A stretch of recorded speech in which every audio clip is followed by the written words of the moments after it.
CGL exam के result आने तक इन्हें किसी के बारे में पता नहीं था, किसी टीचर के बारे में, ना मेरे बारे में, ना किसी और के बारे में और यूट्यूब भी इन्होंने नहीं देखा है। तो इन्होंने सेल्फ स्टडी करी है, बहुत अच्छी बात है और इन्होंने कहीं से कुछ भी नहीं किया है, ना मॉक टेस्ट दिया है, ना यूट्यूब का चैनल किसी का देखा है। तो इनकी सफलता का क्रेडिट किसी को नहीं जाता है, ठीक है? अगर कोई आगे क्लेम करेगा, तो मैं ये क्लियर कर देता हूँ कि इन्होंने आपने किसी का वीडियो नहीं देखा है, किसी टीचर के बारे में कुछ पता ही नहीं था आपको, ठीक है?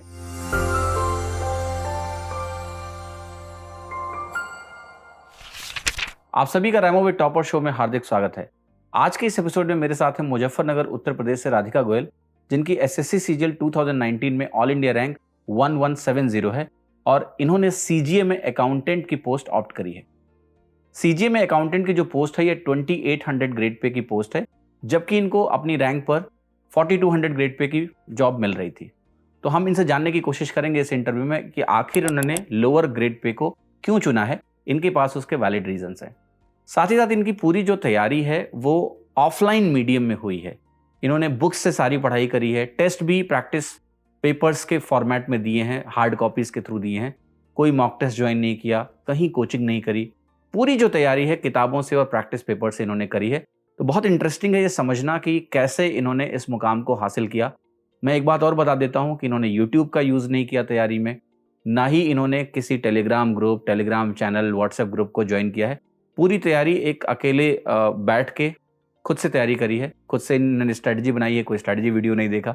तो काफ़ी इंटरेस्टिंग है। कई एस्पिरेंट इससे रिलेट कर पाएंगे जिनके पास अभी भी इंटरनेट का इतना प्रॉपर एक्सेस नहीं है, गाँव में रहते हैं, वहाँ इंटरनेट इतना सही से नहीं आता है। अगर आपने सोच लिया है कि आपको एग्ज़ाम निकालना है, क्रैक करना है, तो रास्ते भी आप अपने आप बना लोगे। राधिका की जो स्टोरी है वो बिल्कुल इसी तरह की है कि इन्होंने ठान लिया कि हमें निकालना है एग्ज़ाम, तो इन्होंने अपना रास्ता भी बना लिया और वो मुकाम हासिल कर लिया जो इन्हें चाहिए था।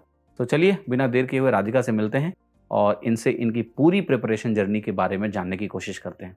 राधिका, आपका आरडब्ल्यूटी में बहुत बहुत स्वागत है। Thank you so much sir for having me here. पहला सवाल मेरा ये है आपसे कि जो आपकी रैंक है उसके हिसाब से आपको 4200 ग्रेड पे भी मिल जाता, बट फिर भी आपने ऑप्ट किया है 2800 ग्रेड पे, तो कोई ना कोई इसका वैलिड रीज़न होगा। तो प्लीज़ इसके बारे में बताइए कि ये पोस्ट क्या है, क्या इसका फुल फॉर्म है, क्या इसके प्रमोशनल एस्पेक्ट हैं और आपने क्यों इसको प्रायोरिटी दी? 4200 ग्रेड पे ना लेके आपने 2800 ग्रेड पे क्यों ऑप्ट किया? सर मैंने सीजीए अकाउंटेंट ऑप्ट किया है। It means controller general of accounts. ये मिनिस्ट्री ऑफ फाइनेंस के अंडर आता है और ये 2800 ग्रेड पे की जॉब है। बट मेरी प्रायोरिटीज सैलरी नहीं थी, 4200 ग्रेड पे मुझे मिल जाता। तो बहुत सारे रीजंस हैं, जैसे सबसे पहले मैं एक्साइज इंस्पेक्टर मुझे मिल जाता, लेकिन जो मेरी रैंक है उसके हिसाब से मुझे साउथ की सिटीज़ मिलती जो मुझे नहीं चाहिए थी। मेरी जो फर्स्ट प्रेफरेंस है वो मुझे दिल्ली चाहिए थी। सीजीए के अंडर मेरी रैंक है 13, तो मुझे मैक्सिमम चांसेस है कि मुझे दिल्ली मिल जाएगा। सेकेंडली, ये एक ऐसी पोस्ट है जिसमें आपका मैक्सिमम लाइफ एक ही जगह पे रह के निकल जाता है। इवन इफ इसके अंदर जैसे आपका प्रमोशन होगा 3 साल के बाद, आपकी जो ग्रेड पे है वो 4200 हो जाएगी और सीनियर अकाउंटेंट हमारी डेजिग्नेशन हो जाएगी।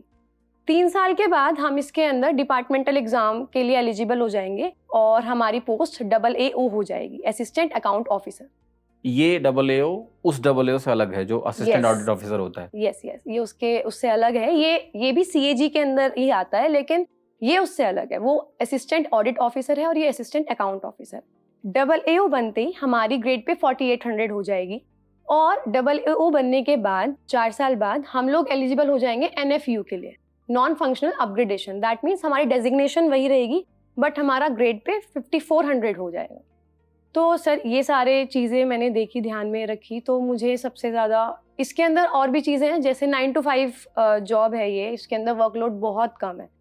तो आपको अगर किसी भी चीज़ के लिए आगे तैयारी करनी है, आपको पढ़ाई करनी है, तो हम लोग कर सकते हैं। बट अकाउंट्स के काम में तो काफ़ी वर्क होता है, मतलब स्पेशली जो जनवरी, फरवरी, मार्च का टाइम होता है, ये आपके डिपार्टमेंट में नहीं होता है क्या? मार्क क्लोजिंग सर वगैरह? इसकी प्रॉपर प्रोफाइल ये है कि जैसे अलग अलग मिनिस्ट्रीज में PAO ऑफिसेज होते हैं। दैट मीन्स हमारा काम ये रहेगा। PAO is public account office? Yes, payment and account offices.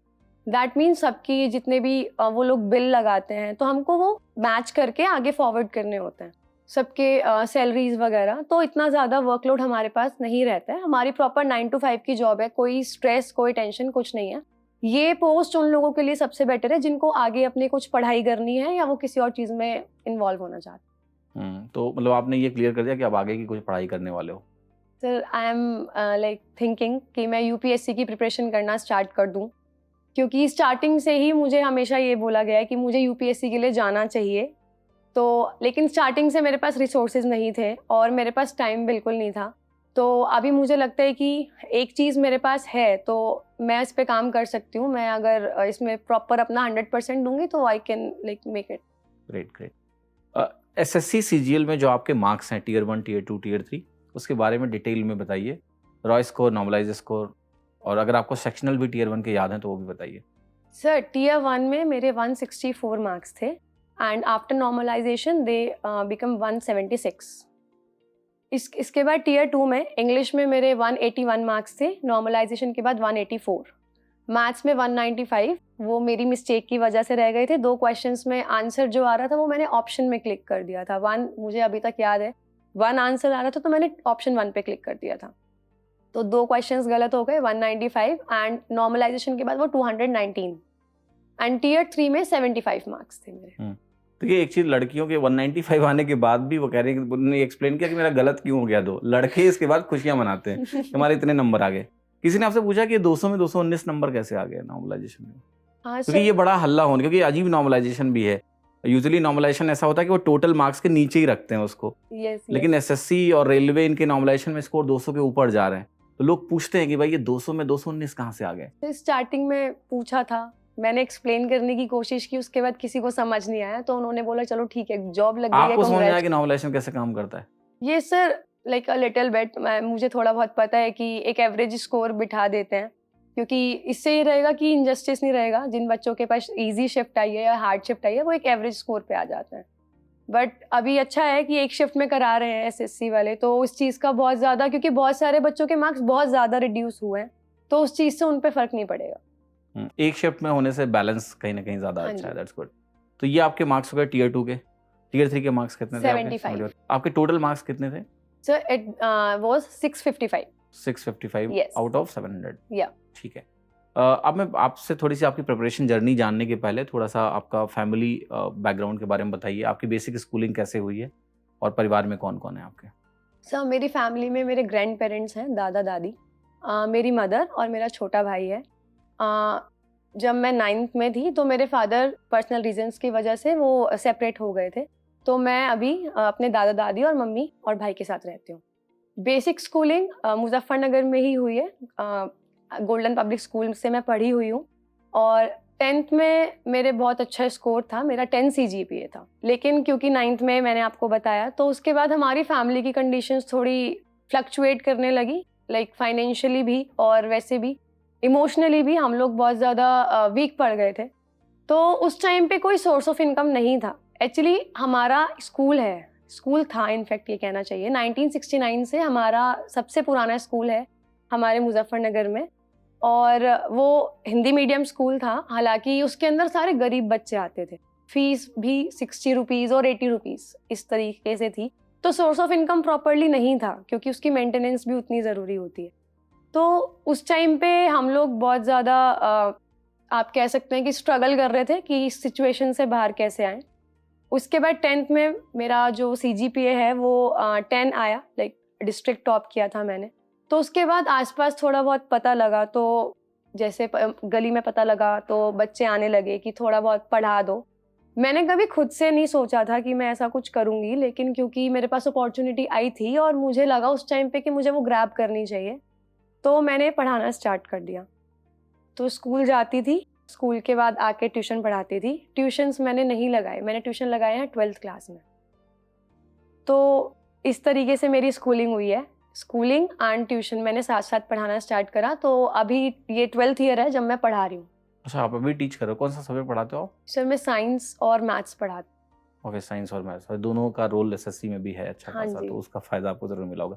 तो आपका ये इनकाउंटर कैसे हुआ एसएससी सीजीएल? क्योंकि 10th आपने बताया कि आपने टॉप किया, फिर 11th 12th में? सर 12th में 95% मार्क्स थे मेरे, और 12th के बाद मुझे बाहर जाने की अपॉर्चुनिटी मिल रही थी, लेकिन क्योंकि अब बैच मेरे बन गए थे तो मुझे थोड़ा सा संभालना भी था, और हम दोनों में से कोई एक जा सकता था, मैं और मेरे भाई में से। तो उस टाइम पे मुझे यही लगा कि मेरे भाई को जाना चाहिए बाहर, तो मैं नहीं गई। और उसके बाद मैंने BSc में एडमिशन ले लिया वहीं पे लोकल कॉलेज में। तो बीएससी में मेरे 74% मार्क्स थे और आप एसएससी दे सकते हैं बीएस ग्रेजुएशन के बाद। तो it was in last year of graduation, मेरे एक सीनियर थी, वो मेरे कांटेक्ट में आई। तो उन्होंने, वो यूपीएससी की प्रिपरेशन कर रही थी, तो उन्होंने मुझसे बात की। जैसे उससे पहले भी रिलेटिव्स भी बोलते थे कि you should go for UPSC, but मैंने यूपीएससी के बारे में थोड़ा बहुत रिसर्च किया उस टाइम पे, लेकिन मुझे वो अट्रैक्ट नहीं किया क्योंकि मुझे एडमिनिस्ट्रेटिव जॉब्स ज़्यादा अच्छी नहीं लगती। और सेकेंडली अभी बल्कि मेरा इंटरेस्ट उसमें बना है, जैसे मैंने थोड़ा सा अभी माइंडसेट भी चेंज हुआ है। दूसरा, उसके जो सब्जेक्ट्स थे उनके लिए मेरे को लगता है टाइम चाहिए ही होता है। आप बैचेस के साथ, स्कूल के साथ, कॉलेज के साथ आप नहीं दे सकते हैं उस पर टाइम। तो उसके बाद उन्होंने मुझे बताया, उन्होंने सजेस्ट किया कि you should go for SSC. तो इनफैक्ट बुक्स उन्होंने ही भिजवाई थी मुझे। तो उन्होंने बुक्स भिजवाई, मैंने देखा कि क्या क्या सिलेबस है, क्या चीज़ है, क्योंकि मैं फ़ोन से कनेक्टेड नहीं थी, मेरे पास फ़ोन नहीं था, मेरे पास कोई नेट का सोर्स किसी तरीके से कुछ नहीं था। तो मेरे पास जो सोर्स था वो थी मेरी सीनियर।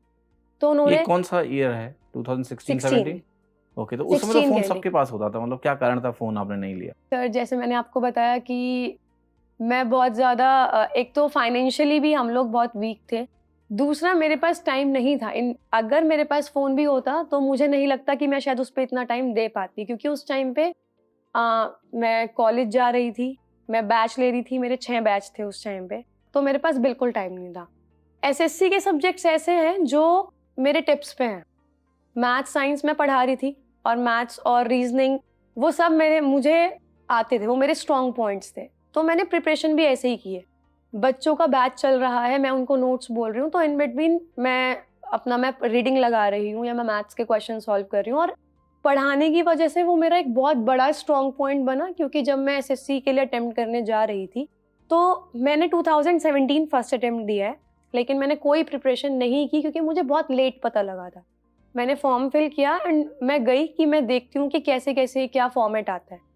मेरा 2017 प्री क्लियर हुआ, बिना प्रिपरेशन के क्लियर हुआ। आफ्टर दैट मेंस के टाइम पे मैं हॉस्पिटलाइज हो गई, तो मैं टेक्निकली 2019 मेरा फर्स्ट अटेम्प्ट है, लेकिन मैंने 2017 पहले दिया हुआ है। 17 प्रीलिम्स में कितने मार्क्स थे आपके? सर ऐसे मेरे को याद नहीं है। अच्छा ठीक है, काफी दिन भी हो गया, आई थिंक 5 साल हो गए। हाँ जी। ठीक है, 18 का अटेम्प्ट आपने नहीं लिया? नहीं सर, क्योंकि ग्रेजुएशन के बाद मैंने मास्टर्स में एडमिशन ले लिया था, लेकिन मैंने फिर बीच में गैप लिया 2 साल का और मैंने डीएलएड की। सर बहुत सारे बच्चे बोलते हैं कि हम लोगों को एसएससी हमारा मेन टारगेट है और बैकअप नहीं होना चाहिए, बट द थिंग इज जो एसएससी का इस वक्त रवैया चल रहा है, मुझे ऐसा लगा खुद के लिए कि मुझे एक बैकअप चाहिए, थोड़ा फैमिली को सपोर्ट करना था। और मुझे लगता है कि अगर मेरे हाथ में एक चीज़ आ जाएगी तो मैं नेक्स्ट चीज़ पे बहुत अच्छे से फोकस कर पाऊंगी, मेरी एक स्ट्रेस मेरा ख़त्म हो जाएगा कि फैमिली कैसे मैनेज होगी। तो उसके बाद मैंने 2018 में मैंने डीएलएड में एडमिशन ले लिया था और मेरे एग्जाम्स चल रहे थे। मैंने 2018 का फॉर्म फिल किया, बट मैं नहीं गई। ये डीएलएड कुछ बीएड टाइप का होता है, क्या होता है? हाँ टीचिंग के लिए होता है? यस सर, ये 1st to 5th primary schools के लिए होता और है। बीटीसी क्या होता है, वो भी यही सर होता है? ये बीटीसी का ही नाम अभी डीएलएड किया है। नाम चेंज कर दिया हाँ उन्होंने? जी। ओके ठीक है। तो 2018 में मैंने अटेम्प्ट नहीं किया एंड मैं गई 2019 के लिए। तो 19 में फिर आपने अटेम्प्ट दिया। यस तो ये 19 वाले अटेम्प्ट की तैयारी आपने कब शुरू करी ठीक से? सर 2019 के I think 6 months prior to the exam मैंने इसकी प्रिपरेशन स्टार्ट की। उसके पहले वाले पीरियड में जब आप बीच में जैसे 18 का अटेम्प्ट आपने नहीं दिया, तो थोड़ी बहुत तैयारी चल रही थी आपकी? सर मैं डीएलएड पे ही फोकस कर रही थी। सेकेंडली जो मैं मैथ्स मैंने कभी नहीं छोड़ी। जैसे मैंने आपको बताया कि मेरे बैच थे, और एसएससी के अंदर जो मैथ्स का लेवल आता है ना, वो ज़्यादा हार्ड नहीं आता। और अगर आप 9th 10th सीबीएसई बोर्ड या यूपी बोर्ड, क्योंकि सेम सिलेबस है, आप इनको पढ़ा रहे हो तो same format, in fact question same लगते हैं। तो बहुत सारे क्वेश्चंस ऐसे भी थे जो मुझे सॉल्व करने की जरूरत नहीं पड़ी, क्योंकि मुझे आंसर्स पता थे उनके। तो ये बहुत ज़्यादा स्ट्रेंथ बन गई थी मेरी। तो मैथ्स तो कभी मेरे हाथ से नहीं छूटी। यहाँ पर मैं एक पॉइंट ऐड करना चाहूँगा, क्योंकि कई बच्चों को ऐसा लग रहा होगा कि शायद 10th की मैथ को पढ़ के इतना अच्छा कैसे हुआ जा सकता है। एक फ़र्क होता है पढ़ने में और पढ़ाने में, ठीक है? जब 10th का अगर कोई बच्चा है, मुझे लगता है अभी 10th पढ़ के सीधे ही एसएससी देने आएगा तो वो स्ट्रगल करेगा काफ़ी, लेकिन जब आप पढ़ाते हो तो वो चीज़ें बहुत ज़्यादा क्लियर हो जाती हैं। The more you explain the better Yes, sir. Understanding you get, तो वो फिर आसान हो जाता है। वो मैं आपकी बात से एग्री करता हूँ। यस, हाँ जी। करिए।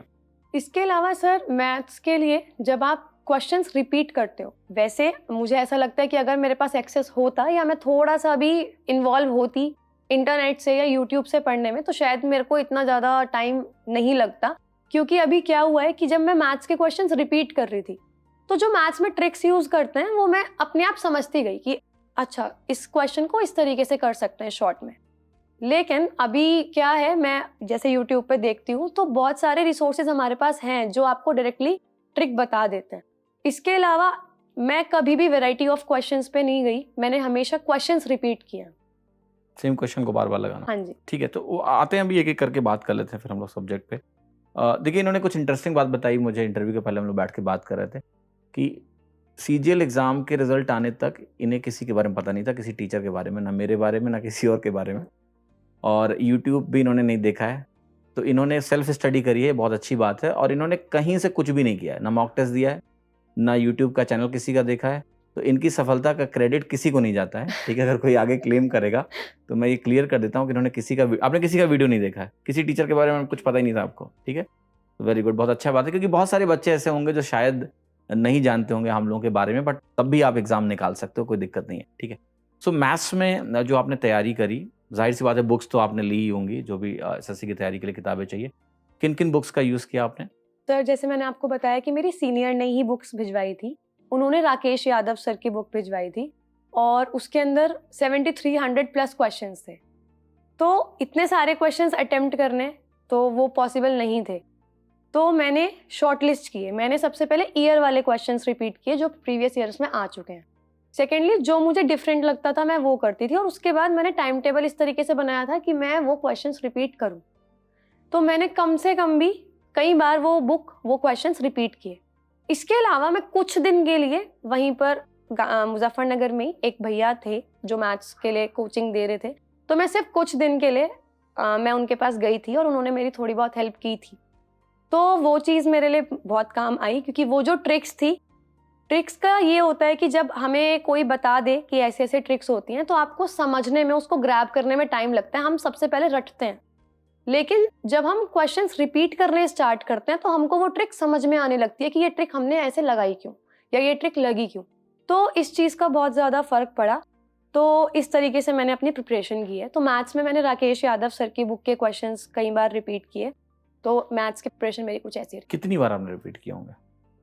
सर कम से कम भी मैंने 6 से 7 बार वो क्वेश्चंस रिपीट किए हैं। 7300 क्वेश्चंस मैंने रिपीट नहीं किए, बट जो मैंने मार्क करे हुए थे, जो मुझे डिफरेंट लग रहे थे। कॉन्सेप्ट्स भी कहीं से पढ़े आपने? जैसे लेट्स से एक टॉपिक है प्रॉफिट एंड लॉस, क्या प्रॉफिट एंड लॉस का आपने कॉन्सेप्ट भी कहीं से पढ़ा, या आप जो बच्चों को पढ़ा रहे थे वही कॉन्सेप्ट और यहाँ से सवाल लगा लिया आपने? सर मैं पढ़ने में बचपन से ही बहुत ज़्यादा स्टूडियस रही हूँ, तो बेसिक कंसेप्ट मेरे हमेशा से बहुत क्लियर थे, तो मुझे कंसेप्ट पढ़ने की ज़रूरत नहीं पड़ी कभी भी।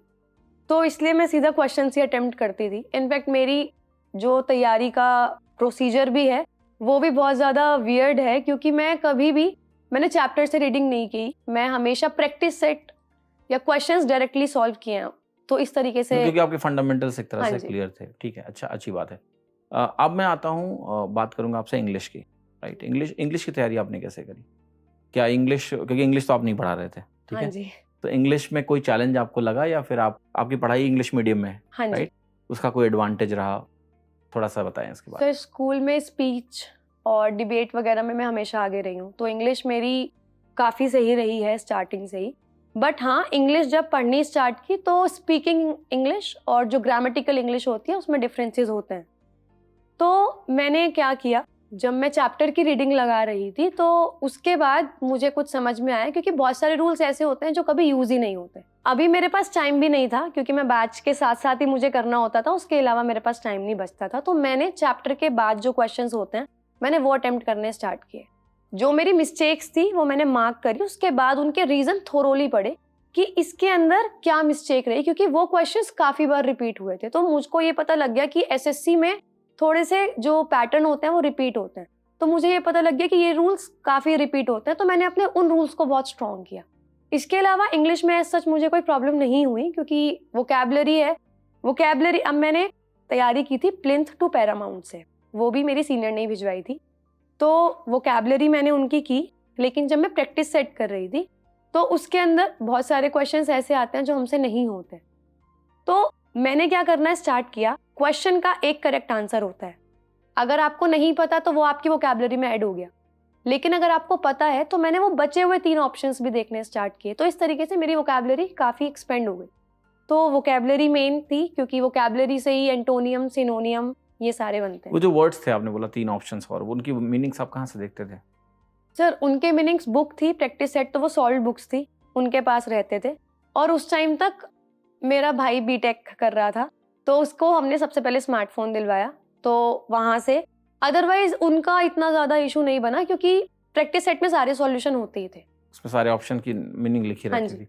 इसके अलावा ग्रामर, मतलब मुझे ज़्यादा इंग्लिश के बारे में पता नहीं, तो मैं पूछ रहा हूँ कि आपने जो बुक का नाम लिया है वो बुक सारा कुछ कवर करता है, या वोकैबुलरी के लिए कुछ अलग से रिसोर्सेज, ग्रामर के लिए अलग से? नहीं सर, मैंने वही बुक की है। जैसे मैं आपको बता रही हूँ कि डिफरेंट बुक्स करने की नीड नहीं है। आप एक बुक्स उठाओ और एक बुक को उठा के उसको रिपीट उस करो। बुक में पूरा इंग्लिश का वर्ड है?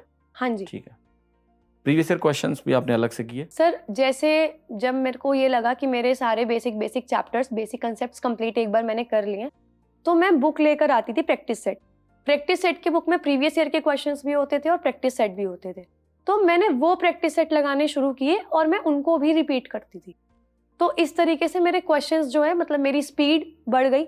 एक तो पढ़ाने से भी आपकी स्पीड बढ़ जाती है जब हम पढ़ाते हैं, तो पढ़ाने की वजह से भी मेरी स्पीड अच्छी ही थी। और दूसरा, जब मैंने रिपीट करना क्वेश्चन स्टार्ट किया, मैं टाइमर लगा के प्रैक्टिस सेट करती थी, तो उस हिसाब से भी मेरी स्पीड काफ़ी सही हो गई। ओके। तो इंग्लिश में मोटा मोटा मैं समझूं आपका प्रीवियस ईयर और वो बुक, यस। रीडिंग वूडिंग भी करते थे आप इंग्लिश में, न्यूज़पेपर वगैरह वगैरह? नहीं सर, मैं न्यूज़पेपर की रीडिंग नहीं करती थी। और इसके अंदर ना ऐसा होता है, एसएससी जैसे मैं आपको बता रही हूँ कि पैटर्न बहुत रिपीट होता है। और एसएससी में मैंने क्या किया है, मैं चीज़ को प्रॉपर लर्न करने के बजाय, जब आप उसको 3-4 बार आप पढ़ लोगे ना, आपके दिमाग में आइडिया आ जाता है कि अच्छा ठीक है, आपको इस तरीके से ऑप्शंस एलिमिनेशन कई बार लग जाते हैं, तो एलिमिनेशन ऑप्शन मैंने बहुत ज़्यादा यूज़ किया है। इसके अलावा जब आप कई बार रिपीट करते हो तो आइडिया आ जाता है दिमाग में कि इस क्वेश्चन का आंसर ये हो। और ये इंग्लिश में बाकी जो एरियाज होते हैं, क्लोज टेस्ट वगैरह वगैरह, क्लोज टेस्ट, पैराजम्बल्स?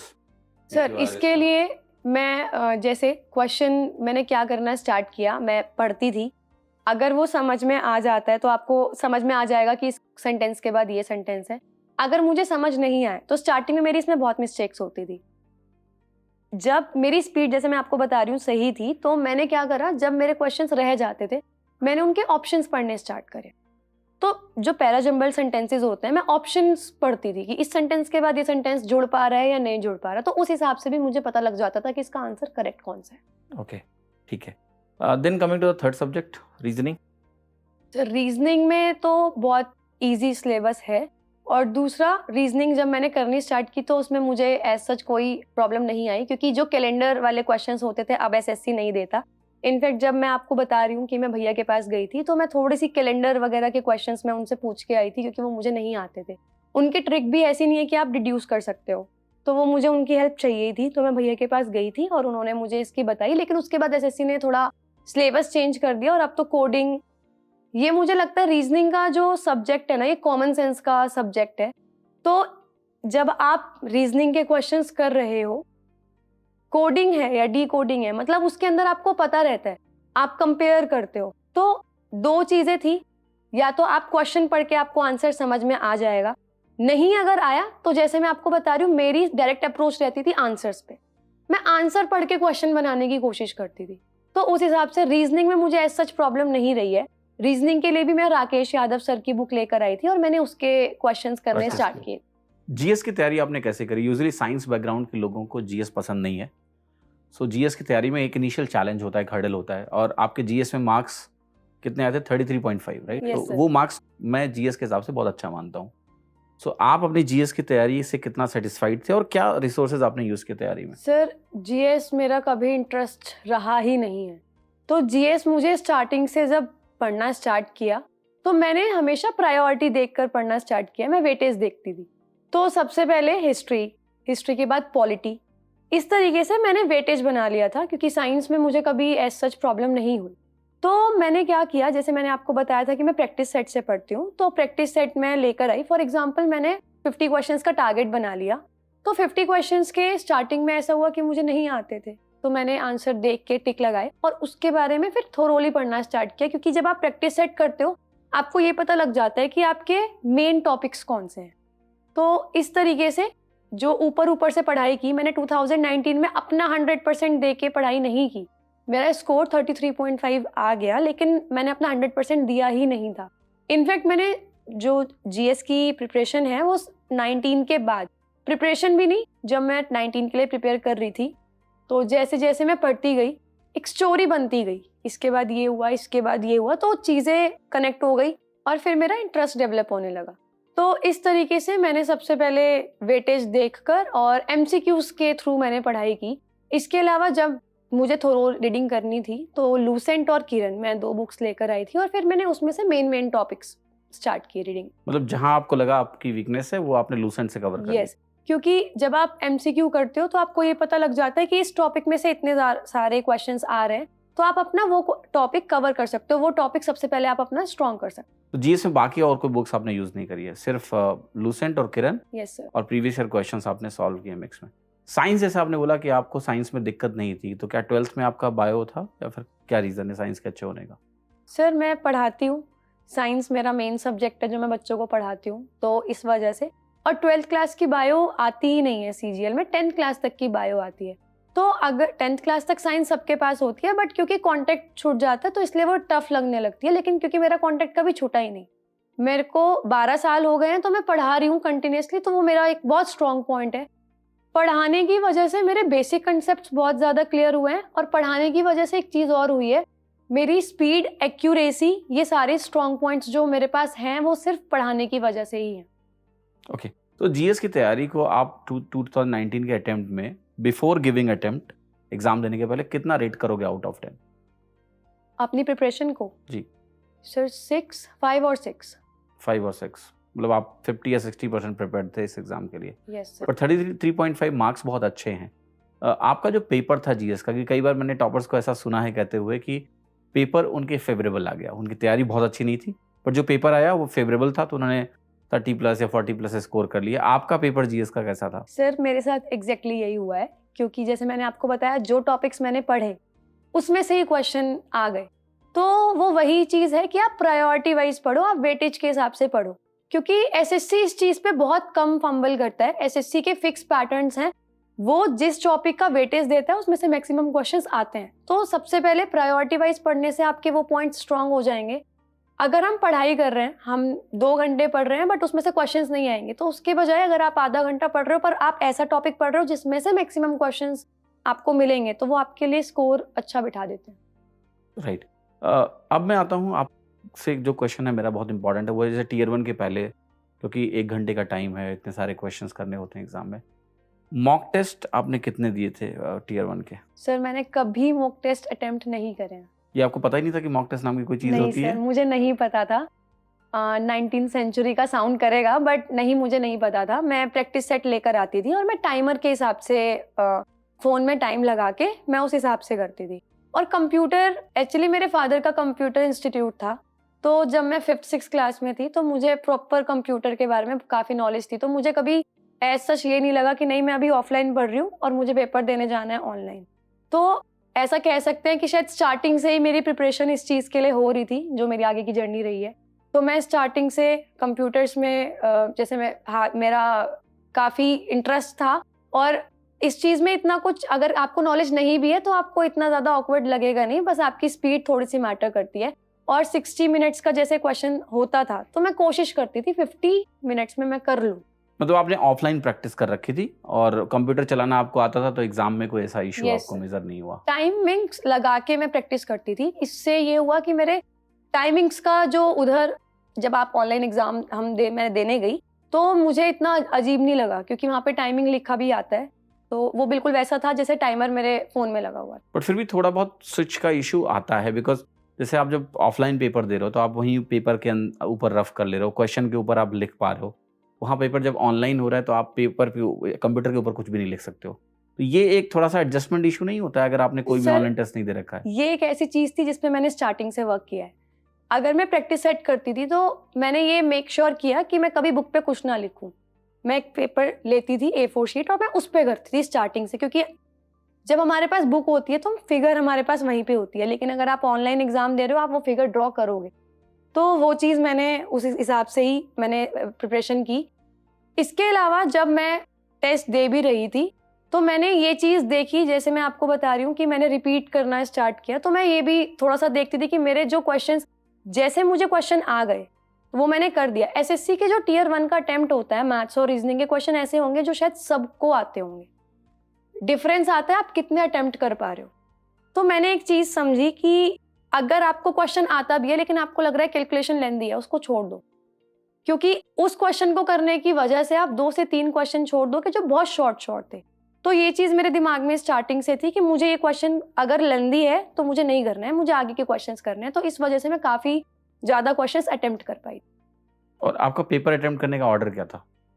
सर मैं पहले मैथ्स, उसके बाद रीजनिंग, उसके बाद जीएस और इंग्लिश, क्योंकि मैथ्स और रीजनिंग में आप अटेम्प्ट करते हो वो टाइम कंज्यूमिंग सब्जेक्ट्स हैं, लेकिन इंग्लिश और जीएस इनमें ये है कि अगर आपको आता होगा तो आपको आता होगा, अदरवाइज नहीं आता होगा। आप नेगेटिव मार्किंग की वजह से आप रिस्क भी नहीं लोगे।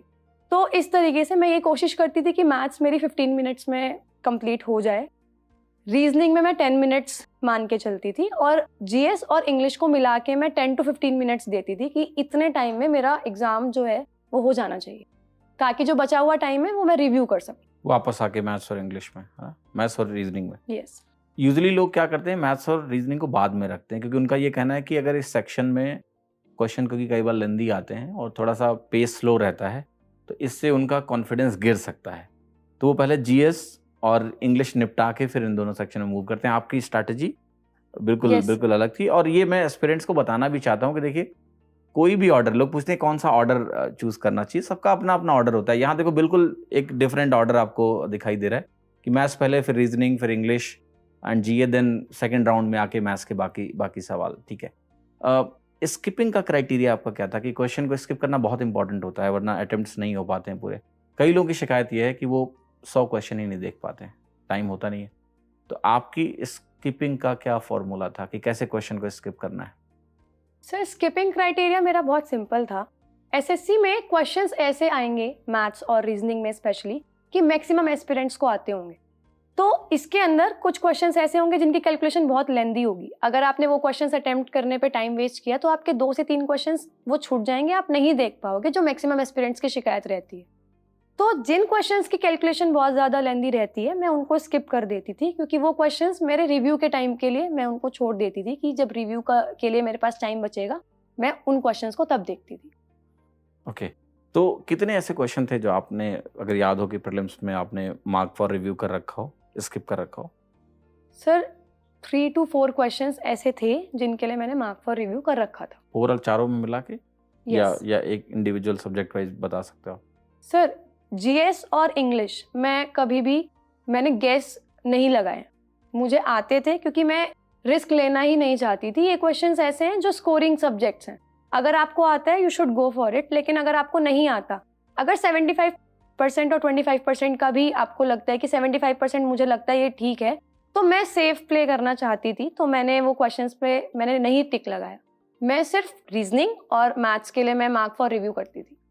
ओके, बाकी इन दोनों में आपने डिसाइड कर लिया कि नहीं करना है या करना है शुरू में? ये सर, और एक बात और भी थी कि ऐसे क्वेश्चंस बहुत कम थे। जैसे मैं आपको बता रही हूँ कि मेरे इंग्लिश में 45.5 थे और मैथ्स में 47.5 थे, तो ऐसे क्वेश्चंस मेरे आते ही बहुत कम थे जिनमें मैं मार्क फॉर रिव्यू लगाती थी।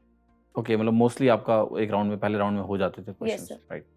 कैलकुलेशन के लिए कुछ आपने खास किया, क्योंकि कैलकुलेशन एक बड़ा मुद्दा है बच्चों के बीच में कि टीसीएस आने के बाद कैलकुलेशन बढ़ गया है। So how did you prepare for that? Sir practice. अगर हम एक ही चीज़ को बार बार रिपीट कर रहे हैं, हमारी कैलकुलेशन अपने आप फास्ट होती जाती है। तो प्रैक्टिस इसलिए बहुत ज़रूरी है, और इसीलिए सब लोग, ये जो हम एक ही चीज़ बार बार रिपीट करते हैं, इसके 2-3 फायदे हैं। एक ये कि एसएससी सेम पैटर्न पे क्वेश्चन देती है, और दूसरा ये, जब हम सेम पैटर्न के क्वेश्चंस रिपीट करते हैं तो हमारी जो कैलकुलेशन है वो बहुत फास्ट होती जाती है। कैलकुलेशन में कुछ बता सकते हो आप? टेबल्स आपने कितने तक याद कर रखी? सर टेबल्स 15 तक मुझे याद है। एक्चुअली आप, अगर हम कोई भी मल्टीप्लिकेशन देखते हैं तो उसकी शॉर्ट ट्रिक्स होती हैं। अगर 25 into 25 करना है, ये तो बहुत आसान है, 5 की हम लगा सकते हैं। अदरवाइज किसी की भी मल्टीप्लिकेशन करना है, अगर 65 into 35 करना है तो 65 into 30 प्लस 65 into 5 और मैं ऐड कर लेती थी। अदरवाइज जब हम बार बार रिपीट करना स्टार्ट करते हैं ना, बच्चों की कैलकुलेशन इसलिए भी बहुत ज़्यादा स्लो हो जाती है क्योंकि जब कहीं पे मल्टीप्लिकेशन या डिवीजन आती है तो हम थोड़ा सा आइडल हो जाते हैं कि अब इतनी लंबी कैलकुलेशन करनी पड़ेगी। बट अगर हम वो उस पॉइंट पे नहीं सोच के हम स्टार्ट कर देते हैं तो इतनी ज़्यादा टाइम लगता ही नहीं है क्योंकि वो हमारी प्रैक्टिस में आ जाता है। टेबल से आपको मेमोराइज है 15 तक ही है? सर ऐसे तो 25 तक मुझे मेमोराइज हैं प्रॉपर। पूरा 25 तक आपको याद है तो फिर बहुत ज़्यादा है, क्योंकि एवरेज जो टेबल्स होंगे वो 20 तक लोगों को याद होती है। मुझे भी 20 तक ही याद है। नहीं सर, मुझे 25 तक लर्न है। 25 तक। और रेसिप्रोकल्स आपने याद किए? 1/2, 1/3 इस तरह का होता है ना जो फ्रैक्शन।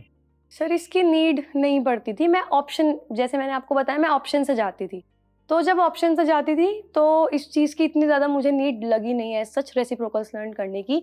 और दूसरा, जैसे मैं आपको बता रही हूँ कि कैलकुलेशन में मेरा सबसे ज़्यादा स्ट्रॉन्ग पॉइंट था जो मैं पढ़ा रही थी, क्योंकि जब मैं पढ़ रही थी तो मैं बच्चों को ट्रिक्स भी बताती थी कि आप इसकी मल्टीप्लिकेशन इस तरीके से कर सकते हो, आपको शॉर्ट पड़ेगी। या रेसिप्रोकल है, क्योंकि जो हमने पढ़ा है अगर हम वो समझा रहे हैं तो वो हमारा एक तरीके से रिवीजन हो जाता है और वो हमारा स्ट्रॉन्ग पॉइंट बन जाता है। तो जैसे परसेंटेज टू फ्रैक्शन कन्वर्जन होता है, वो आपको मालूम था या नहीं? यस सर, वो मुझे मालूम था। होगा, ठीक है। तो कुल मिला के फ्रैक्शंस फिर आपको आते हैं, ठीक है। Then coming to squares. Squares कितने तक याद है आप? सर 25। क्यूब्स? क्यूब्स 25 तक के क्यूब्स आपको याद है? मैं sir. क्यूब्स में 15 तक ही, मतलब मुझे आपसे मैथ्स में कम ही आता है। ठीक है। कमिंग नेक्स्ट, बाकी मैं बात करता हूँ और विषयों की, क्योंकि अभी हमने 4 विषय की बात कर ली है। अब विषयों के बारे में बात करनी है थोड़ा डिटेल में मेंस के लिए। प्रीलिम्स एग्जाम आपका हो गया। प्रीलिम्स के पहले, क्योंकि आई थिंक पहला आपका सीरियस अटेम्प्ट था 2019, कितना कॉन्फिडेंट थी आप अपने प्रिपरेशन को लेके? सर जब हम एग्ज़ाम देते हैं हमको पता लग जाता है कि हमारा स्कोर आसपास इतना बैठेगा। और मुझे एक चीज़ पता थी कि प्री एग्जाम के पहले, ओके, एग्जाम के पहले आपकी क्या सिचुएशन होती है और क्या अंदर चल रहा होता है कि कैसा होगा नहीं होगा? सर जब मैं प्रैक्टिस सेट अटेम्प्ट करती थी तो मैं अपने आप को मार्क्स देती थी, तो ग्रेजुअली मेरे मार्क्स इंक्रीज होने लगे, तो कॉन्फिडेंस अपने आप बिल्डअप होने लगा कि नहीं मेरा एग्ज़ाम हो जाएगा। तो इस तरीके से करते करते खुद में कॉन्फिडेंस आने लगा कि ये क्वेश्चंस मेरे हो रहे हैं। जब स्टार्टिंग के प्रैक्टिस सेट किए, बहुत सारे क्वेश्चंस ऐसे होते थे जो मुझे नहीं आते थे, लेकिन जब मैंने बुक कंप्लीट की तो बहुत सारे प्रैक्टिस सेट्स में ऐसे क्वेश्चंस बहुत कम आए जो मुझे नहीं आते थे। तो वहाँ से जो कॉन्फिडेंस आया तो उससे मुझे लगने लगा कि नहीं मेरा अटेम्प्ट जो होगा ये सक्सेसफुल रहेगा। और मतलब ये डर नहीं था बहुत ज़्यादा आपके हाँ अंदर? जी। राइट। और ये प्रैक्टिस सेट जो आप बोल रहे हो, जो ऑफलाइन आपने दिया, कितने दिए होंगे लगभग? सर उस टाइम पे कोविड की वजह से लॉकडाउन चल रहा था और मैंने यूट्यूब के थ्रू अपने बैच लेने स्टार्ट कर दिए थे। तो वो फर्स्ट टाइम था जब मैं यूट्यूब पे प्रॉपर गई थी और मैं वीडियोस बना के बच्चों को पढ़ा रही थी। तो उसके बाद मैक्सिमम टाइम मेरे पास फ्री रहता था। लाइफ में फर्स्ट टाइम मैं इतनी फ्री हुई थी और मेरे पास जितनी बुक्स मैंने ले रखी थी प्रैक्टिस सेट की, मैंने वो करनी स्टार्ट की। किरण की बुक थी आई गेस, उसमें 35 to 40 पेपर्स थे और वो मैंने कंप्लीट की लॉकडाउन के टाइम पे। और उसके बाद मैंने बुक स्टोर वाले ओनर से बात की और फिर मैंने और बुक्स मंगवाई लॉकडाउन के टाइम पे। तो मैंने 2 से 3 पब्लिकेशन के प्रैक्टिस सेट सारे फिनिश करे। लगभग कितने होंगे numbers? Sir 50 to 75, in between 50 to 75 मतलब मैंने आपने प्रैक्टिस सेट्स किए ऑनलाइन हैं। मार्क्स नहीं दिए, बट ऑफलाइन आपके एक तरह से 70 से 75 मार्क्स हो गए। Yes sir. है ना? ठीक है। सो बच्चों ये मत कंफ्यूज होना कि इन्होंने मार्क्स नहीं दिए हैं, इन्होंने ऑनलाइन मार्क्स नहीं दिए हैं, बट ऑफलाइन जो प्रैक्टिस सेट्स दिए हैं वो टाइम मोड में किया है, उसमें इन्होंने अपने आप को मार्क्स भी दिए हैं, प्लस माइनस वगैरह वगैरह। तो अच्छी खासी प्रैक्टिस इन्होंने करी है, ठीक है। आगे मैं आता हूँ। प्री खत्म हो गया, आपको लग गया होगा कि ठीक ठाक गया है। मेंस की तैयारी में क्या चेंजेस आपने किए प्रीलिम्स के बाद? विषय सब्जेक्ट 2 हो गया, आसान हो गया उनको मैनेज करना, तो क्या चेंजेस आपने किए अपनी मेंस की तैयारी में? सर इंग्लिश के लिए टॉपिक वही आते हैं जो प्री में आते हैं, लेकिन नंबर ऑफ क्वेश्चंस बढ़ जाते हैं, हल्का सा कॉम्प्लेक्सिटी लेवल बढ़ जाता है। तो मैंने उसके लिए मेंस के प्रैक्टिस सेट में लेकर आई और उसमें जैसे जंबल्ड सेंटेंसेस थे, क्लॉज टेस्ट थे, उन पे मैंने अपना और ज़्यादा प्रैक्टिस करनी स्टार्ट की। इनकी मैं इंग्लिश की एक सेपरेट बुक लेकर आई प्रैक्टिस सेट के बिना वाली, जिसके अंदर टॉपिक्स थे प्रॉपर एक्सप्लेनेशन वाले। Neetu Singh plinth to paramount की 2nd वॉल्यूम। तो उसके मैंने प्रैक्टिस सेट लगाने स्टार्ट किए, उसके टॉपिक्स मैंने पढ़ने स्टार्ट किए। मैथ्स में टिग्नोमेट्री, ये एक्स्ट्रा सब्जेक्ट, क्योंकि उसमें एडवांस टिग्नोमेट्री आती है, एडवांस मैथ्स आती है और वो ऐसी चीज़ थी जो हम लोगों को समझ में आने लगी जब हम पढ़ा रहे थे। MCQs के थ्रू मैं वो करने लगी, नंबर ऑफ क्वेश्चंस मैंने अटेम्प्ट करने बढ़ा दिए। इसके अलावा जितना भी क्वेश्चंस मैं करती थी उन पे मैंने टॉपिक पे पढ़ना स्टार्ट किया। अब कि अगर टिग्नोमेट्री है तो मैंने पहले टिग्नोमेट्री का बेसिक लेवल अपना क्लियर किया, उसके बाद उसके क्वेश्चंस। जब हम स्टार्ट करते हैं तो 0 से 10 लेवल्स में मैंने बांट लिया। तो स्टार्टिंग के लेवल्स हम मैंने प्री में क्लियर कर रखे थे, प्री में मुझे वो क्लियर थे, तो मैंने अपना जो फोकस रखा वो आगे वाले लेवल्स पे फोकस रखा, आगे वाले क्वेश्चंस पे मैंने अपने अटेम्प्ट्स बढ़ा दी। मैं थोड़ा सा आपने क्या किया कि क्वेश्चंस के जो टफनेस है उसको आपने थोड़ा सा बढ़ाया एक Yes, तरह sir. से मैं कहूँगी। सो आज की डेट में जो बच्चे तैयारी करते हैं एग्जाम्स की, SSC या कोई भी कॉम्पिटेटिव एग्जाम की तैयारी करते हैं, वो बहुत ज़्यादा इंटरनेट यूज़ करते हैं और बहुत ज़्यादा जो ऑनलाइन रिसोर्सेज हैं उनको इस्तेमाल करते हैं। तो बहुत सारे नई नई जानकारियाँ भी उनको मिलती रहती हैं कि क्या अपडेटेड कंटेंट है, क्या पढ़ना चाहिए, कैसे करना चाहिए। एक तरह से बहुत ज़्यादा कनेक्टेड होते हैं बच्चे, हर चीज़ से अपडेटेड हैं। आपकी तैयारी में एक बहुत बड़ा डिस्कनेक्शन है होल एस्पिरेंट कम्युनिटी से। आप अकेले तैयारी करते जा रहे हो, ऑफलाइन प्रैक्टिस सेट्स लगा रहे हो, भले ही आप खुद को मार्क्स दे रहे हो वहाँ पर और आप टाइम का भी ध्यान रख रहे हो कि मैं टाइम मोड में एग्जाम देना है, बट फिर भी आपका कंपैरिजन नहीं हो रहा है किसी से, राइट? कोई परसेंटाइल नहीं है, कोई रैंक नहीं है उस टेस्ट में। तो आपको ये सेल्फ डाउट नहीं क्रिएट हुआ कभी कि आपकी तैयारी सही दिशा में जा भी रही है कि नहीं जा रही है? There is no reference to check your preparation. तो कभी ऐसा नहीं लगा कि यूट्यूब पर जाके देखते हैं टीचर्स को क्या कर रहे हैं, बाकी लोग क्या कर रहे हैं, टेलीग्राम ग्रुप्स में क्या चल रहा है वगैरह वगैरह? सर मुझे ये मालूम ही नहीं था कि एक्चुअली ये जो ऑनलाइन का बहुत ज़्यादा क्रेज़ बढ़ा है ये कोविड के टाइम के बाद बढ़ा है। तो अगर उससे पहले मेरे पास फ़ोन नहीं था, मेरे पास प्रॉपर कोई सोर्सेज थे ही नहीं, जिससे ये जो सेल्फ डाउट वाला प्रॉब्लम है ये मेरे साथ बहुत ज़्यादा हुआ है, क्योंकि मुझे ये नहीं पता था कि मेरी डायरेक्शन सही जा रही है या नहीं जा रही। बट उस टाइम पे मेरे पास सिर्फ यही एक ऑप्शन था। इसी वजह से मैं ये कोशिश कर रही थी कि अगर मैं प्रैक्टिस सेट भी कर रही हूँ, क्योंकि मैं प्रैक्टिस सेट भी रिपीट करती थी, मैं कम से कम 2 से 3 पब्लिकेशन के प्रैक्टिस सेट कर लूँ। उससे क्या है कि मुझे कंफर्म हो जाएगा कि मैं सही डायरेक्शन में प्रिपेयर कर रही हूँ या नहीं कर रही हूँ। और अगर दूसरे बच्चों से मेरा कंपैरिजन नहीं हो रहा था मार्क्स का, इस चीज़ का मुझे बहुत ज़्यादा आगे तक मुझे बहुत प्रॉब्लम रही है, क्योंकि मुझे पता ही नहीं लग रहा था मेरी रैंक के हिसाब से, मेरे मार्क्स के हिसाब से कि मैं स्टैंड कहाँ करती हूँ। तो इसीलिए मैं आपसे बता भी रही थी कि मुझे ऐसा लगता है कि इस चीज़ में हमें जो हमारे पास सोर्सेज हैं हमें बिल्कुल उसका फ़ायदा उठाना चाहिए, क्योंकि अगर मेरे 655 मार्क्स बिना किसी ऐसे सोर्स के आ सकते हैं, तो मुझे लगता है कि अगर मेरे पास एक डायरेक्शन होती तो मैक्सिमम चांसेस है कि मैं अपने मार्क्स और बढ़ा सकती थी। Right, understood. अब मैं आता हूँ कि ये मेंस की जो तैयारी की बात मैं कर रहा था, आपने कहा कि आपने टाइप ऑफ क्वेश्चंस बढ़ा दिए वगैरह वगैरह। इस मेंस की तैयारी के दौरान आपका जो एवरेज स्टडी आवर्स थे डेली, वो कितने थे? सर मैंने कभी टाइम देख के पढ़ाई नहीं की है, मैं हमेशा टारगेट बेस्ड स्टडी करी है मैंने। अगर मुझे ये पता होता है कि ये मुझे चैप्टर करना है और मेरे को मैक्सिमम इतने चैप्टर्स कंप्लीट करने हैं इतने डेज में, तो मैं बांट लेती थी कि मुझे इतने क्वेश्चंस इसके अटेम्प्ट करने ही करने हैं। अगर वो क्वेश्चंस मेरे 2 घंटे में हो रहे हैं तो 2 घंटे के बाद मैं बुक्स को हाथ नहीं लगाऊंगी।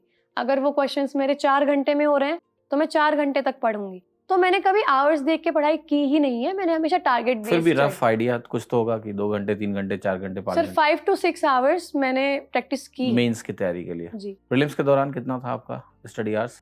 सर प्रीलिम्स के टाइम पे तो मैं बैच लेती थी, तो मैंने प्रॉपरली मैं इसमें इन्वेस्ट ही नहीं कर पाई, क्योंकि मैं बैच ले रही थी और मैं बीच बीच में पढ़ रही थी। बैच में बच्चों को नोट्स बोले जाते हैं, तो बीच में मैं उसके क्वेश्चंस अटेम्प्ट कर रही थी। तो जो प्री का एग्जाम था उसमें मैं प्रॉपरली इन्वेस्टेड थी ही नहीं। मेंस के टाइम पे कोविड की वजह से मुझे टाइम मिला और तब मैं प्रॉपर मैंने सेल्फ असेसमेंट किया कि मैं कितना टाइम इन्वेस्ट कर रही हूँ या मेरे कौन से वीक पॉइंट्स हैं, कौन से स्ट्रॉन्ग पॉइंट्स। और कोविड के दौरान एग्जाम डिले भी हुए, क्या उसका एडवांटेज आपको मिला तैयारी में? सर ये जो डिले हुआ है इसका बस ये एडवांटेज हुआ है कि मैंने बुक्स इंक्रीज कर दी, पब्लिकेशन की मैंने 2-3 बुक्स और कवर कर ली। अदरवाइज एग्जैक्टली अगर आप प्रैक्टिस सेट रिपीट कर रहे हो, अगर आप प्रैक्टिस सेट ज़्यादा लगा रहे हो तो वो कहीं ना कहीं एडवांटेज देता ही है। तो ये चीज़ है, बट इसकी वजह से पूरा प्रोसेस बहुत डिले हो गया। और टीयर 2 एग्जाम का आपका क्या प्लानिंग थी, क्या स्ट्रैटेजी थी? जैसे टीयर 1 में तो आपको प्लान करना है कौन सा पहले कौन सा बाद में, कितना मिनट किसको देना है, यहाँ तो कोई टेंशन ही नहीं है कि सब्जेक्ट है। इंग्लिश में टाइम की किसी को कमी नहीं पड़ती है, मैथ्स से एक ऐसा पेपर होता है जहाँ पर टाइम की थोड़ी प्रॉब्लम आती है, तो आपकी क्या स्ट्रैटेजी थी मैथ्स को लेकर कि क्या बेंचमार्क्स आपको रखने हैं कि लेट्स से कि 1 घंटे में कितने सवाल हो जाने चाहिए, क्वेश्चन को स्किप करना है फटाफट, वो स्किपिंग का आपने रूल बता दिया कैसे आप करते थे? थोड़ा-सा बताएँगे क्या स्ट्रैटेजी थी आपकी मैथ्स को लेकर मेंस के लिए? सर मेरी स्ट्रैटेजी बिल्कुल सेम थी जो प्री में थी। मैं क्वेश्चन से स्टार्ट करना जब स्टार्ट किया, तो उसके बाद जिस क्वेश्चन में कैलकुलेशन लेंदी आई मैंने वो स्किप किया। इस तरीके से मेरे क्वेश्चंस अटेम्प्ट होते गए, मैं टाइम वेस्ट करती ही नहीं थी। अगर किसी क्वेश्चन में अटक भी गई, मुझे पता है कि कैलकुलेशन में ही हल्की सी प्रॉब्लम है, मैं वो क्वेश्चन स्किप कर देती थी। लेकिन उसके बाद जब क्वेश्चंस जो मैंने छोड़े होते थे मैं उनके पास जाती थी, तो पहले मैं ऑप्शंस के थ्रू क्वेश्चन को मैच किया। अदरवाइज जहाँ पे मैंने जिस क्वेश्चन को अटेम्प्ट किया हुआ है अपनी रफ शीट में, मैं वो क्वेश्चन और वो मुझसे नहीं हुआ, मैं उस जगह को मार्क कर लेती थी ताकि जब मैं दोबारा उस क्वेश्चन पे आऊँ तो मुझे वो कैलकुलेशन मिले, तो उससे मेरा टाइम और बच जाता था। तो ये मेरी प्रॉपर स्ट्रैटेजी वो प्री वाली ही रही है कि क्वेश्चंस स्किप करने ज़रूरी हैं। अगर स्किप नहीं करेंगे तो आपके क्वेश्चंस छूटेंगे। तो इसका सबसे बड़ा एडवांटेज मुझे ये मिला, प्री में भी और मेंस में भी एक क्वेश्चन ऐसा नहीं था जो देखा भी नहीं था, सारे क्वेश्चंस मैंने गो थ्रू किए थे। सो टियर 2 हो जाने के बाद जब आपके आंसर की आ गई होगी, देन यू वर कॉन्फिडेंट कि अब तो कुछ अच्छा मिल जाना है। बट फिर भी टियर 3 का एक स्टेज होता है जो बहुत रिस्की स्टेज है, बहुत अनसर्टेन है, मार्क्स मिलेंगे नहीं मिलेंगे वगैरह। तो टियर 3 की तैयारी आपने कैसे करी? सर इंग्लिश मेरी हमेशा से ही काफ़ी अच्छी रही है और कोटेशंस वगैरह मेरी आदत रही है कि जब भी मुझे अच्छा कुछ मिलेगा तो मैं उसको नोट डाउन कर लेती थी। तो इस तरीके से मैंने अपने नोट्स प्रिपेयर कर रखे थे। कुछ ऐसी कोटेशंस थी जो हम हर जगह यूज़ कर सकते थे, कुछ ऐसे फॉर्मेट थे जो हम हर जगह यूज़ कर सकते थे।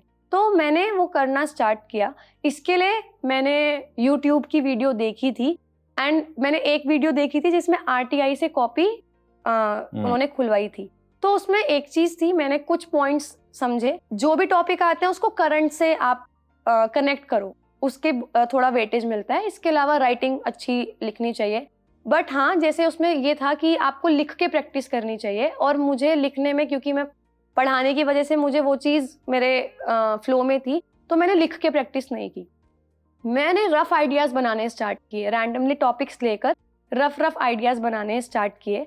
एक्चुअली इसमें मेरी बहुत ज़्यादा हेल्प इसलिए हुई है क्योंकि जैसे मैंने आपको बताया कि एसएससी में मैं पूरी तरीके से रिलाय नहीं कर रही थी, क्योंकि इसका जो प्रोसीजर है वो डिले हो जाता है, लीक हो जाते हैं एग्ज़ाम, तो इस वजह से। तो मैंने बीच में और एग्ज़ाम्स भी दिए हैं। मेरे फ्रेंड्स मेरा बहुत साथ देते हैं, तो उन्होंने मेरा एग्ज़ाम भरा था इसरो का, जेपीए जूनियर पर्सनल असिस्टेंट। लेकिन उस टाइम पे उनको भी नहीं पता था कि उसमें स्किल टेस्ट है, स्टेनो की ज़रूरत होगी आगे। तो मैंने वो एग्ज़ाम दिया, मेरा वो क्लियर हो गया, वहाँ से कॉल लेटर आया, टिकट्स आ गए, बट वो मैं नहीं जा पाई क्योंकि उसमें स्किल टेस्ट था। इसी तरीके से मैंने एफकेट का एग्ज़ाम फिल किया। एफकेट के लिए मेरा रिटन क्लियर हुआ, मैं एसएसबी के लिए गई बिना किसी प्रिपरेशन मैंने नहीं की कोई भी, और जब मैं गई मेरा वहाँ सिलेक्शन हो गया एसएसबी के लिए। 5 डेज़ के लिए मैं वहाँ पे रही, फाइनल मेरिट में मेरा बाहर हो गया। तो वहाँ पे जितने अवेयरनेस मुझे मिली, जितने टॉपिक्स वहाँ पे, क्योंकि वहाँ पे बहुत सारी डिबेट, ग्रुप डिस्कशंस वगैरह होते हैं, तो मुझे वो चीज़ में बहुत ज़्यादा, मतलब वो एक ऐसा एक्सपीरियंस था जो शायद मुझे लगता है इसीलिए हुआ है क्योंकि ये एग्ज़ाम मुझे आगे देना था। तो वो चीज़ इतनी अच्छी हुई कि मुझे टॉपिक्स पता लगे, मुझे कैसे कैसे प्रिपेयर करने हैं।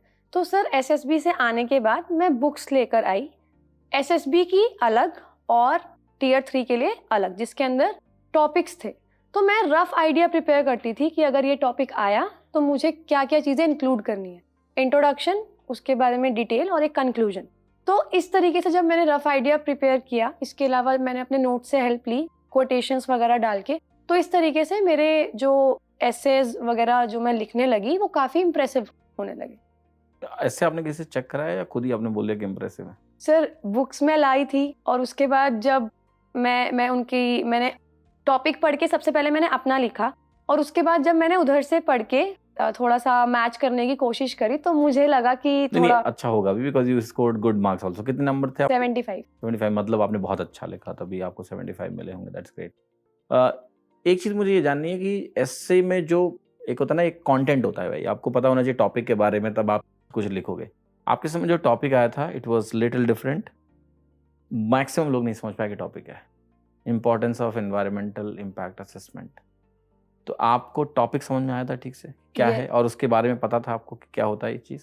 यस सर, एक्चुअली अगर टॉपिक जब मैंने पढ़ा तो थोड़ा सा जो टाइम मिलता है स्टार्टिंग में, तो असेसमेंट किया कि इसमें मैं क्या क्या इंक्लूड कर सकती हूँ। तो जो मुझे रफ आइडिया बनाना था, जिस हिसाब से मैंने प्रिपरेशन की थी, मैंने रफ आइडिया बनाया और उसके बारे में मैंने लिखना स्टार्ट किया।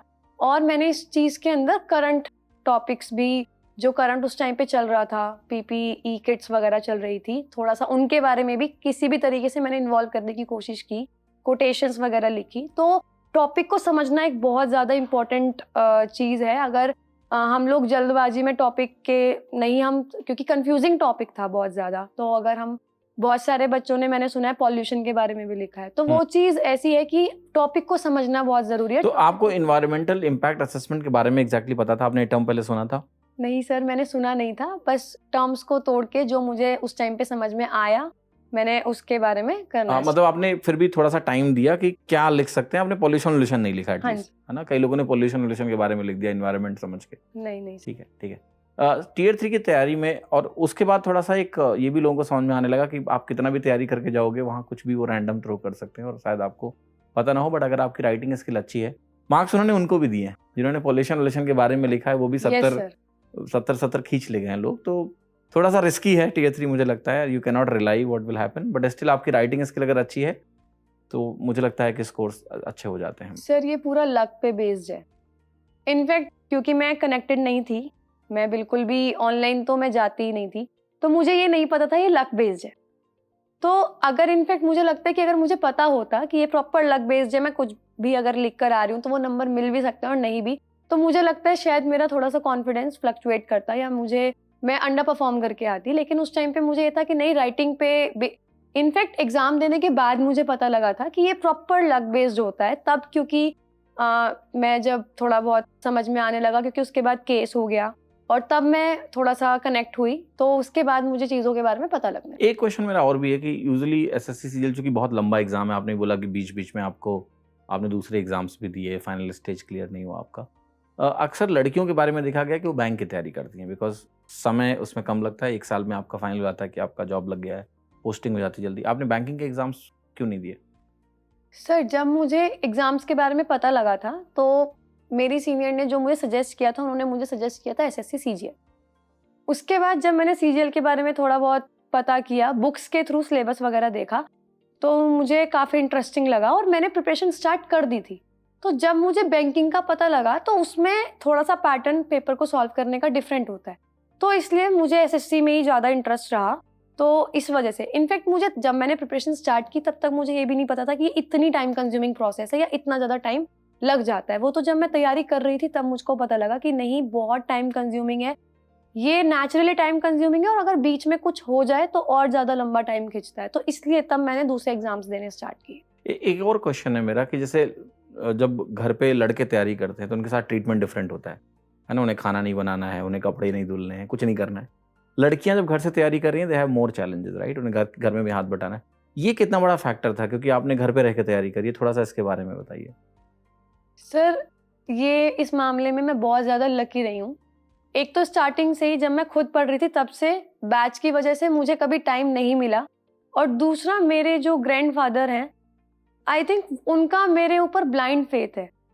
वो मुझे इतना सपोर्ट करते हैं, वो मुझे बहुत ज़्यादा सपोर्ट करते हैं। तो मुझे कोई काम, मेरे फैमिली जो है, मेरी मदर हैं, वो भी मुझे कोई काम नहीं बताती, क्योंकि इतना ट्रस्ट सबको मेरे ऊपर था कि मैं कुछ कर लूँगी। बट द थिंग इज़, मेरे पास कुछ था ही नहीं, मेरे पास कोई रिसोर्स नहीं था, मुझे ये नहीं, मेरे पास कोई डायरेक्शन नहीं थी, मुझे ये नहीं पता मुझे जाना कैसे है, मुझे इस चीज़ के अंदर घुसना कैसे है। तो उस टाइम पे जो मेरी सीनियर है, मैं उनके लिए बहुत ज़्यादा थैंकफुल हूँ, क्योंकि वो ऐसे टाइम पे आई हैं मेरी लाइफ में कि उन्होंने मेरे को डायरेक्शन दी, उन्होंने मुझे बताया, वो मुझसे रोज़ बात करती थी, तो उन्होंने मुझे सजेशन दिए जैसे।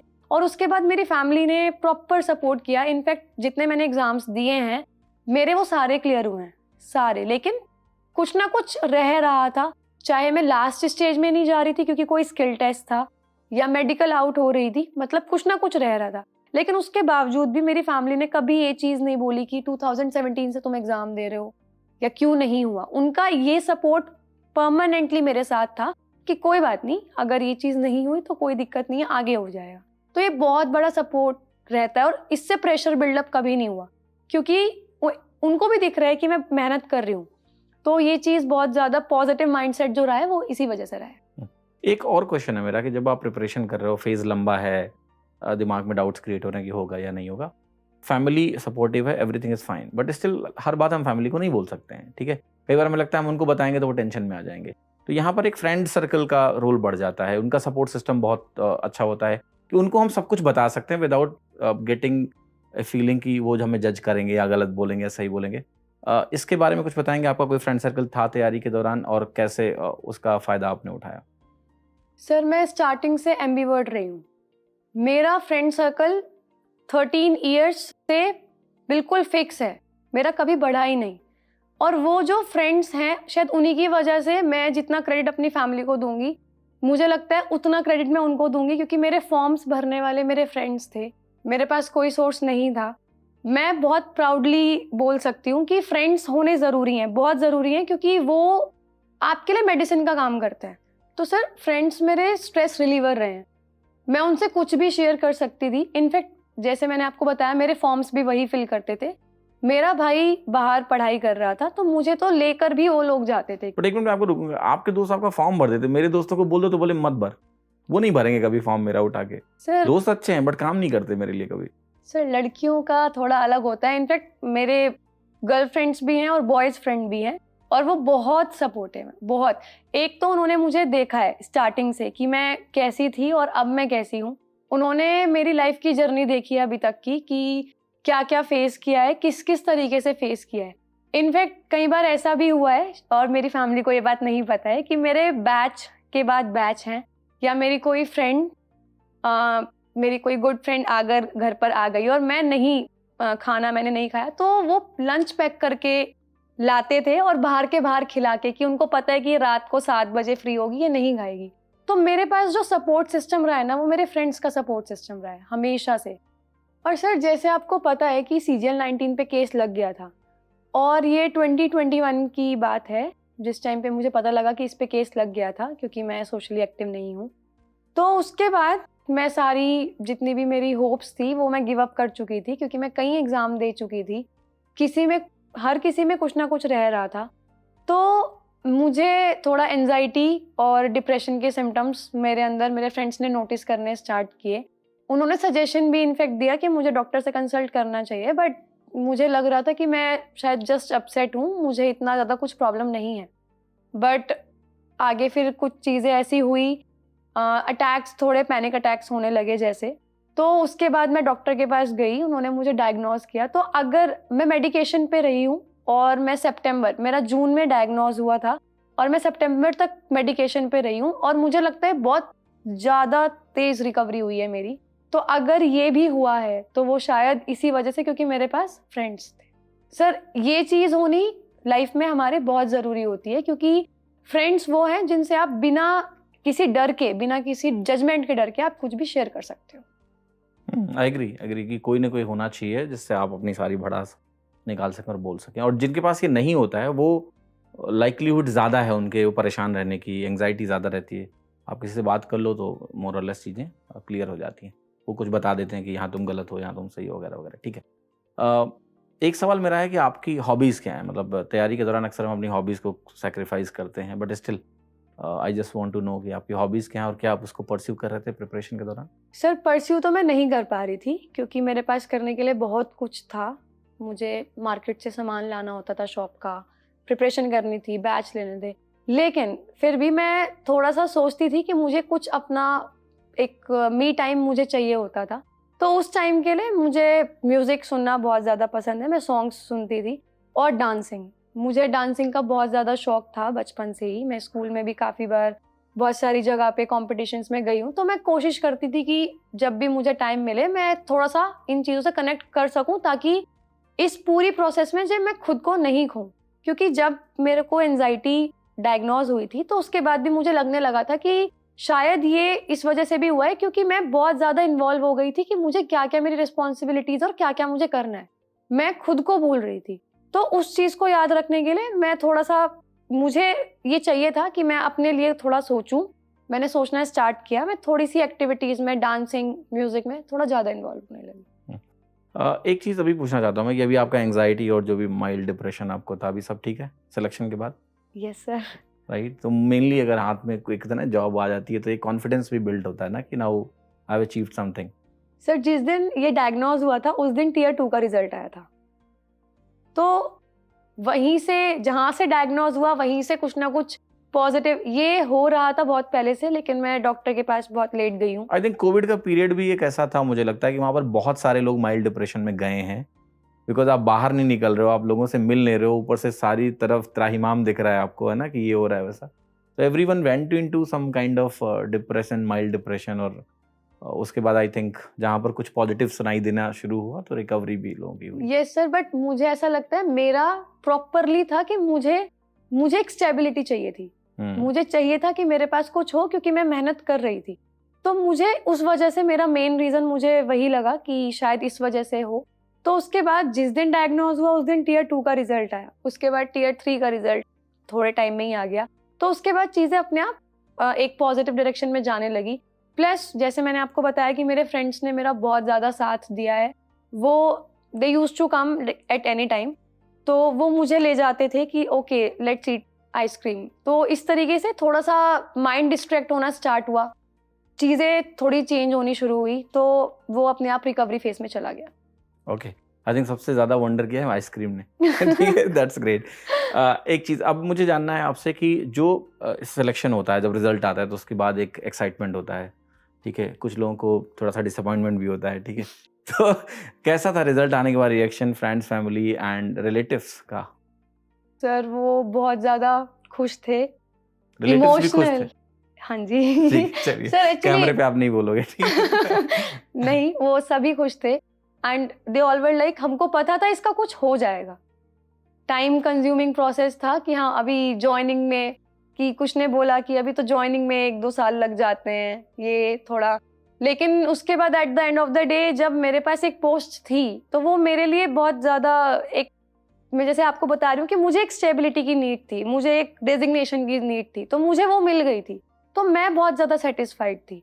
हालांकि इस चीज़ से अपनी एक अचीवमेंट के बाद हमें रुकना नहीं चाहिए, बट जो लॉन्ग लॉस्ट मुझको चाहिए था, मैं बहुत टाइम से इसको, मेरे को डेजिग्नेशन एक चाहिए थी, वो मुझे मिल गई थी। एक और क्वेश्चन है मेरा कि जैसे आपके पहले, क्या आप मुजफ्फरनगर में आपका जो सर्कल है या रिलेटिव्स हैं उसमें कोई था जिसने एसएससी क्रैक किया हो?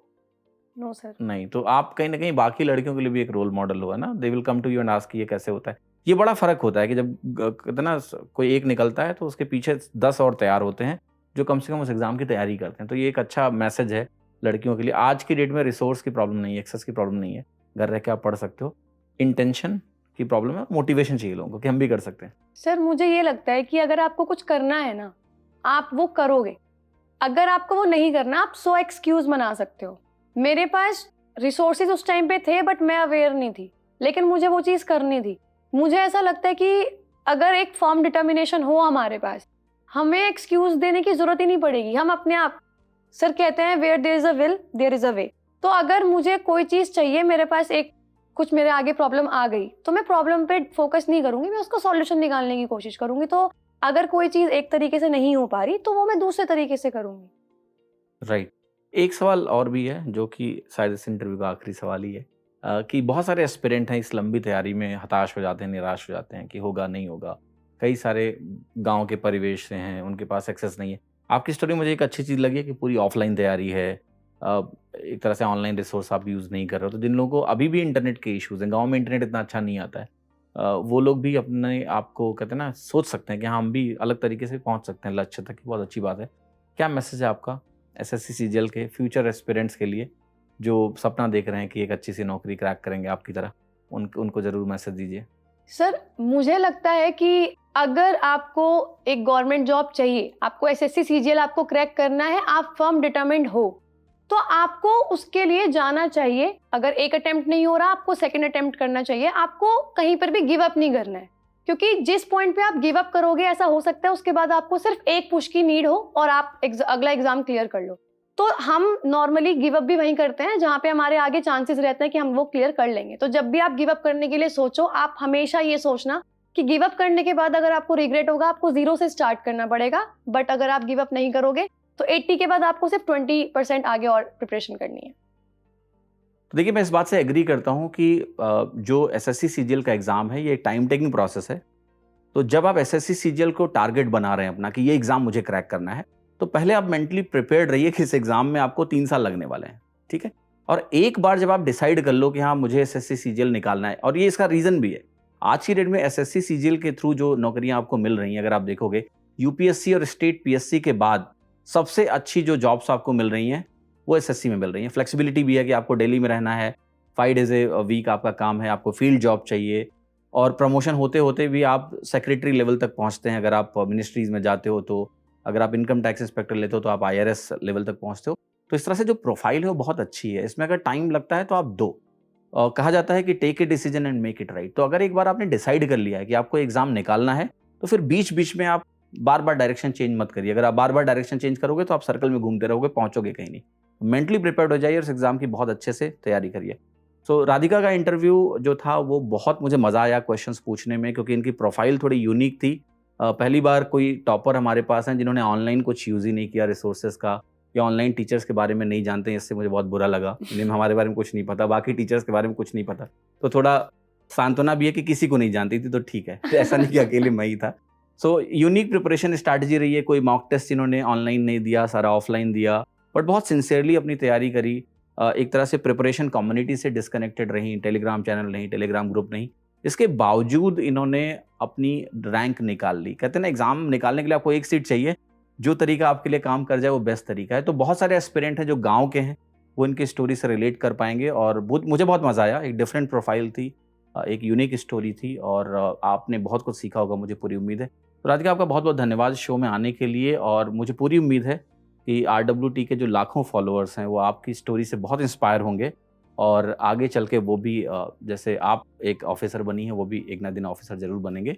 तो आपका फिर से बहुत-बहुत धन्यवाद शो में आने के लिए। Thank you so much sir, thank you.